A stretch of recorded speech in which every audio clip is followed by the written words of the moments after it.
This is the real grade Gundam Base Limited ZGMF X10A Freedom Gundam for GCP. I got this kit from the Gundam Base pop-up event. If you haven't seen it, you should definitely check out the video I made about the Gundam Base. And on this side of the box, it talks about the GCP Gundam China project in 2020, where they made a life-size statue of the Freedom Gundam, which this kit is based on. It also shows some poses that the kit can do. And on this side of the box, it's basically the same as the front, just shrunken down to fit this size, and it's the same on the opposite side. And on this side of the box, it talks about the decals and the landing gear parts so you can display it in the pose like the statue. It also shows the model kit in that same pose.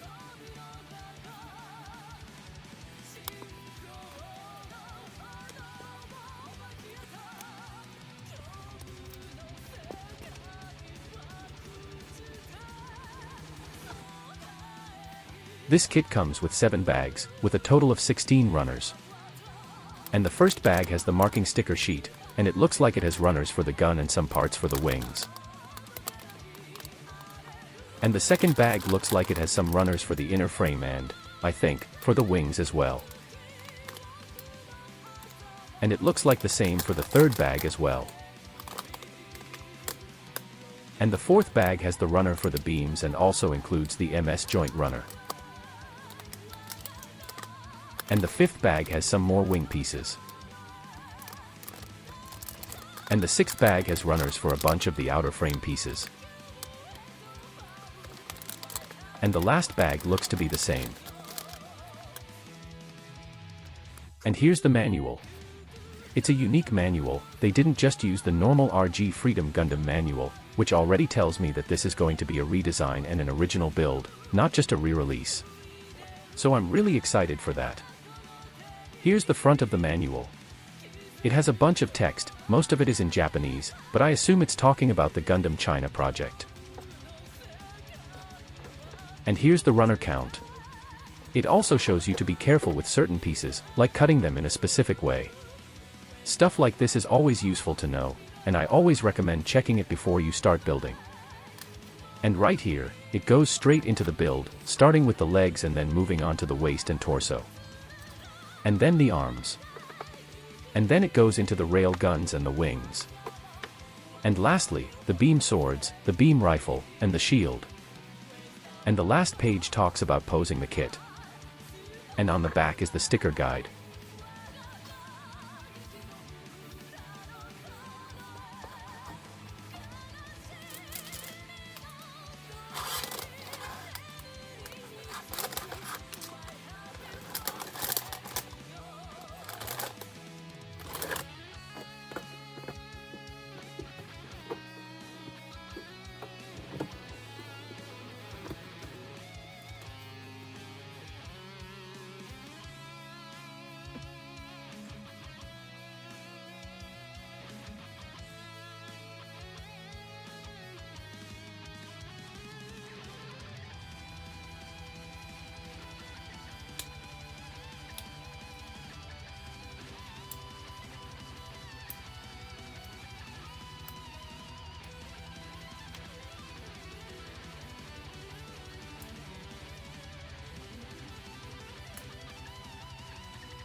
And here's the finished build. I didn't use any panel liner or marking stickers, and this kit already looks really good. There are so many details and panels. I can already tell that I'm going to have a lot of fun panel lining this kit. Now, I will show you the tools that I'll be using to detail the kit. Tamiya panel liner accent color black. Some cotton swabs and a napkin or paper towel. Mineral spirits. And the marking decals. I will come back to you guys once I'm finished. When I was panel lining the kit, I accidentally dropped my phone on the shield and broke the adapter piece that connects it to the arm. That piece is pretty important, since it's what keeps the shield attached. Luckily, I kept the extra runners from my real grade Destiny Gundam, and that kit uses the same MS joint runner. I didn't need that part on the RG Destiny, so I was able to use it here instead. Because of that, I didn't have to try and repair the broken piece at all. This is honestly a perfect example of why you should always keep your extra parts, you never know when they might come in handy.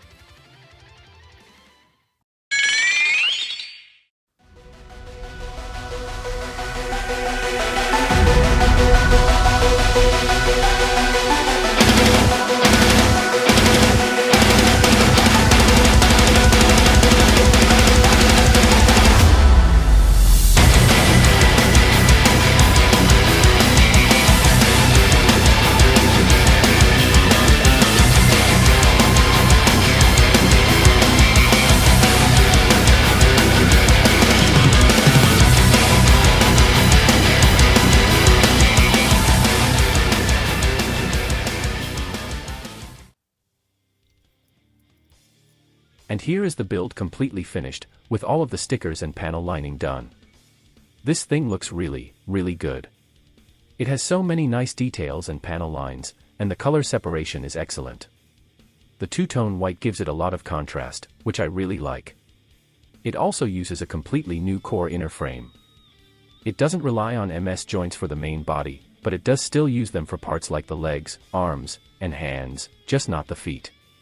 Overall, this kit looks amazing. I can't wait to go see it at the Gundam base in China, and honestly, this kit was very fun to build. I didn't really have any problems during the build at all. If you ever get the chance to go to a Gundam base, I really recommend picking this kit up. I don't remember the exact price, but it was around $30, which I think is a really good deal for everything you get. And it stands really well, especially because of the landing gear on the bottom of the wings. I honestly think Bandai should start adding this more often, especially to seat kits, because they're almost always back-heavy due to the wings. And here's everything it comes with. You get 2 open hands to replicate the statue pose, 2 closed fists, 2 posable hands, 1 weapon-holding hand and 1 open hand, 2 beam sabers, a beam rifle, a shield, 1 action base adapter that connects to the wings, and 1 standard real-grade action base adapter. And the Gundam. And that's going to do it for the Real Grade Gundam Base Limited ZGMF Freedom Gundam for GCP. My goal for this year is to reach 150 subscribers. Right now I'm at 88, so I only need 62 more to hit that goal. If you'd like to help me get there, I'd really appreciate it. I do my best to bring you guys content as consistently as I can, especially since it's just me working on everything. Your support truly means a lot, but of course, it's always optional. I just really enjoy sharing my hobby with you all. I've got a lot of plans for future videos, and I wish more people could see them. If you made it this far into the video, thank you so much, I hope you enjoyed it. I'm also on Instagram at or.ion737, where I post more Gundam-related content if you're interested. You've been watching Deathbringer, where Gunpla meets metal. Help me reach my goal, gear up, and subscribe for the next video.